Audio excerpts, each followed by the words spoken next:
Una vez tranquilizado Frank Rubino por la seguridad de sus honorarios, comenzó a trabajar.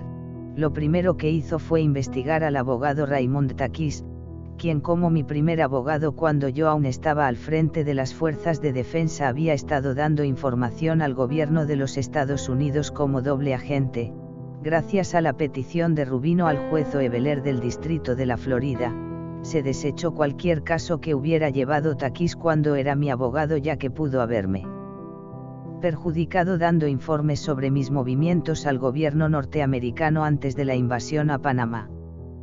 Iba a ser un juicio difícil, con un jurado influenciado por la gran publicidad que se me había dado por yo ser un personaje mundialmente conocido, sobreviviente y capturado tras una invasión a mi país por el gobierno norteamericano.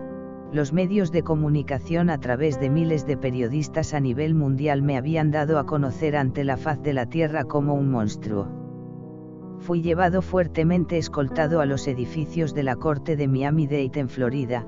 Decenas de reporteros con cámaras esperaban en los alrededores del lugar, personas con letreros con la palabra asesino y camionetas de cadenas de televisión estacionadas por todos lados.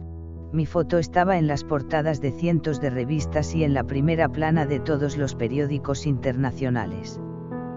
Una de las primeras sorpresas que recibí fue escuchar cómo el presidente Bush hablaba cosas terribles de mí en radio y televisión, después de que habíamos sido grandes colaboradores en el pasado.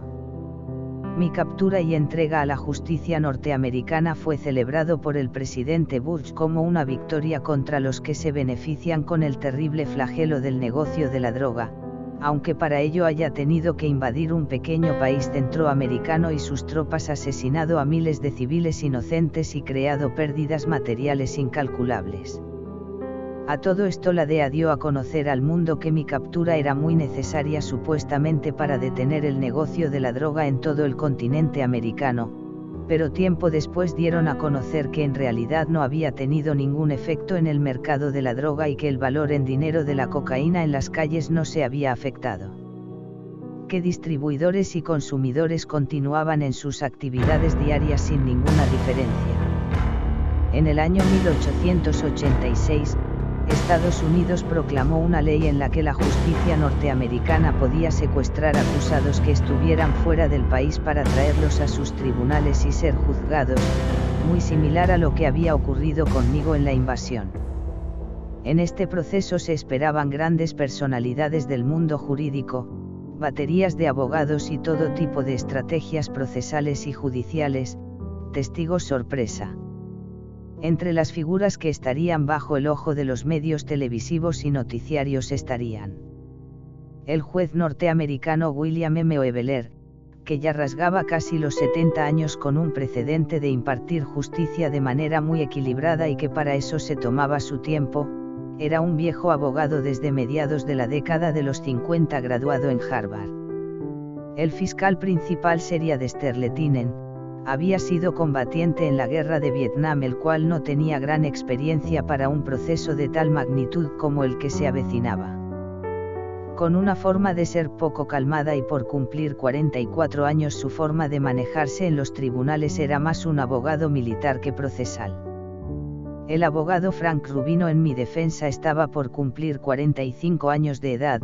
Entre su hoja de vida estaba el haber servido como agente secreto en Estados Unidos y luego había sido investigador privado antes de convertirse en abogado, graduado en la Universidad de Miami. Sus colegas lo consideraban muy efectivo y con una inteligencia perceptiva y sagaz. A Rubino en mi batería de abogados lo acompañaría Stephen Collin, de 41 años, había sido funcionario del Tesoro Nacional de los Estados Unidos. En la década del 70 había sido funcionario en la Fiscalía del Condado de Miami-Dade. Con una década de experiencia como litigante en casos penales, tenía la fama de que no armonizaba con la política del gobierno de Washington.